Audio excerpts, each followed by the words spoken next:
It's the most famous 8-mile stretch of asphalt in all of college sports. And it's Duke who's traversed down Tobacco Road for a third consecutive day to Anderson Stadium in Chapel Hill. Let's settle this weekend series. Blue Devils took game one. Tar Heels responded yesterday. Now North Carolina is a win away from their first ranked series win since 2019. Hey there, folks. Happy Sunday. Glad you are with us. She's Rain Wilson, who played in this series. My name is Matt Krause. Well, Rain, the ball has been flying out of Anderson Stadium this weekend. It's been remarkable. And the Tar Heels don't just receive power from the top and middle of their lineup. The 8th spot, Raina Blackwell's homered in both games. Another Blue Devil who's homered in both games this series thus far, the DP, KK Mathis. She'll hit 6th today. 2 changes in Marissa Young's lineup. Gabriella Shattuck, Jada Baker make their first starts of the series in these 7 and 8 spots, respectively. First pitch swinging. Fly ball right fields. 22 home runs. Outlaw drives the 3-2 into right and a tumbling catch. Wow! Layla Lamar! Fly ball from Blackwell. Tosses the bat away because she's given her team the lead. Either way, Carolina will take the first out. It looks like Kendall Frost may be done with the B.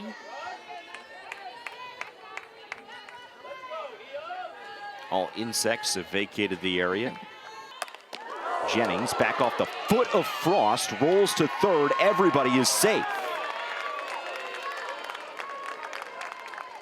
Some tough luck there for North Carolina. That was right back to the circle, but it ricocheted off Frost's foot. This does give Frost a moment to shake off that stinger. No pun intended, because there's that bee that was around her head earlier in the inning. No pun intended? Okay, maybe a little bit of a pun intended. Jones homered in each of the first 2 games of this series. Swings to the first pitch from Parrish. And for the first time this year, 3 straight games with a homer for Tarina Jones.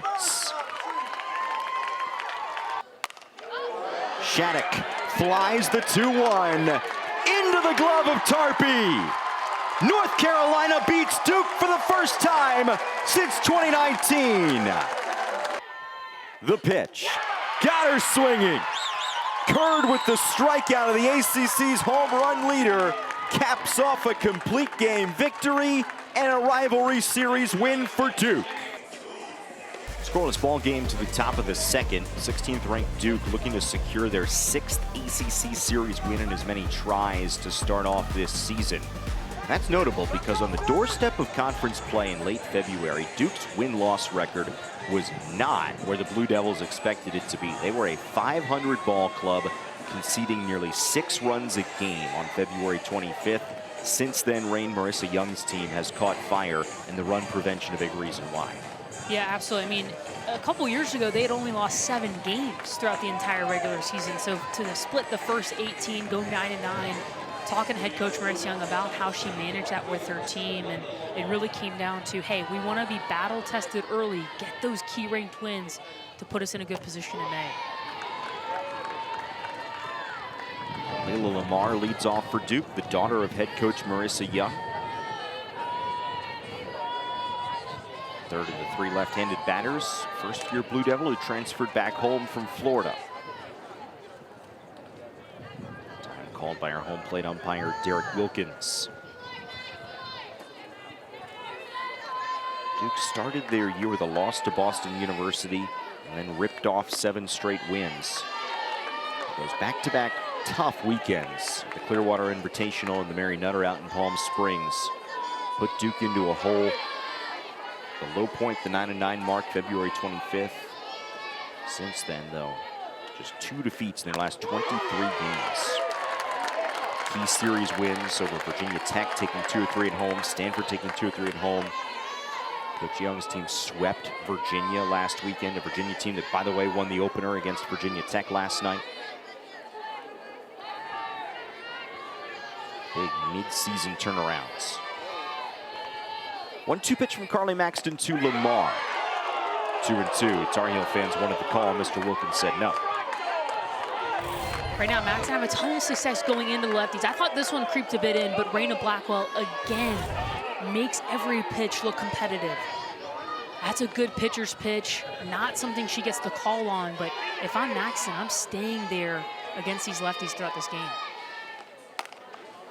Lamar makes contact with the 2-2, handled by Barbie across the diamond in time.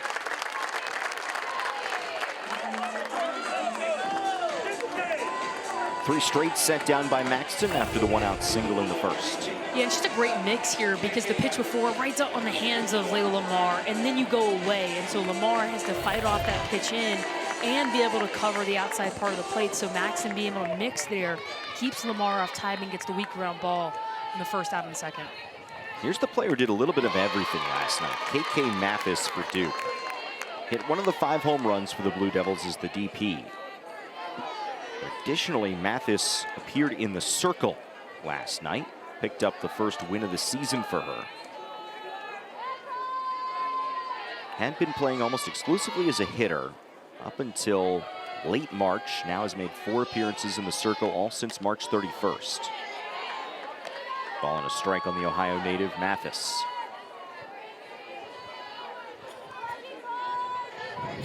Ten of her 22 hits have gone for extra bases this year.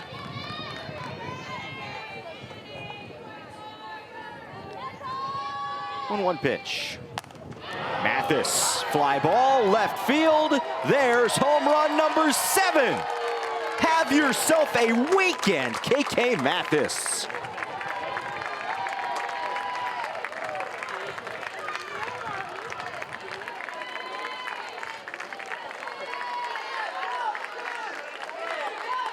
It was the first career win last night in the circle for KK Mathis.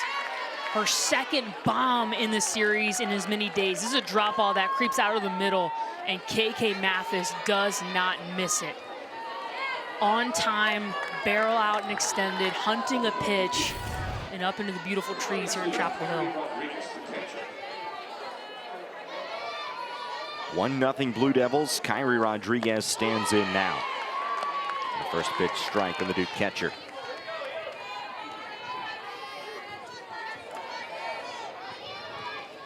Rodriguez was lifted last night for Gabriella Shattuck, but back in the starting lineup today and tags that elevated pitch to right, nestles in the glove of Tarpey for out number 2.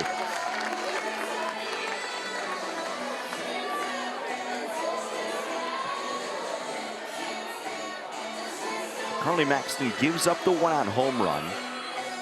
Back-to-back innings in which she's retired the leadoff batter, then given up a hit with 1 out. Jayla Stafford will stand in. Stafford banged her 7th double of the season last night, the freshman from Southern California. And I think if you're Carly Maxton, great bounce back there, but ultimately if you can limit the long ball to being solo shots today for both of these teams, I think that's the key. And I know a pitching coach never wants to share that message, that it's okay to give up a home run, but we expect them here at Anderson with both of these offenses, how they've been playing, how the ball's been flying so far this weekend. Because these teams are so high scoring, Duke nearly 7 runs a game on the year, North Carolina nearly 9 runs a game on the season. This is not the type of game that's probably going to end 1-0. Stranger things have happened, but it feels like a solo home run is not what's going to beat you over the course of this weekend. I doubt it. Yeah, I'm not a gambling woman, Matt, but I would put my life savings on the fact that this game will not end 1-0. To your point, just so much offense, a hitter's ballpark, all the factors at play to see a shootout. 17 combined runs last night, 11-6 final score in the series opener. 3-1 count on Rodriguez.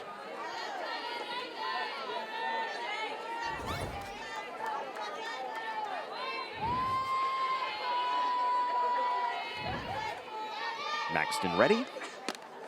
And Rodriguez walks. 2-out base runner for Duke. Brings Adeline Matthews to the plate. First walk issued by Maxton today.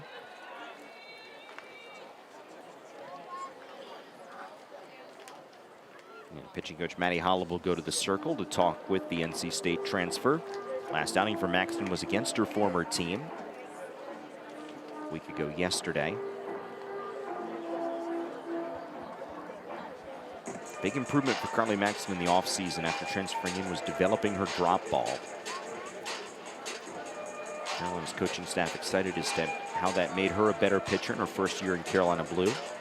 One more year of eligibility after this. Native of Townsend, Delaware, who, yes, based upon the first three letters of both her first and last name, they call her Carmax. I love that. The way pitching should be.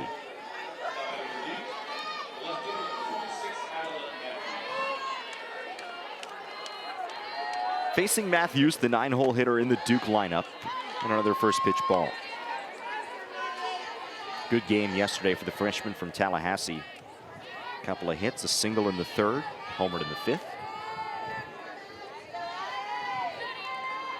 The Blue Devils a little bit closer to her hometown Seminoles in the ACC standings after FSU's first loss of conference play. Their 25-game win streak snapped last night at Stanford. What a finish to that game. Addison Shepard walk-off grand slam for the Cardinal to win it 9-8.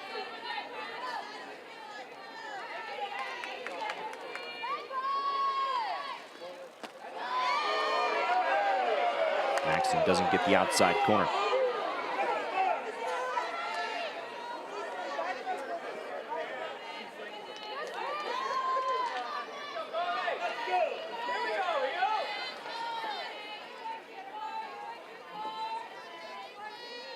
Matthews ahead in the count.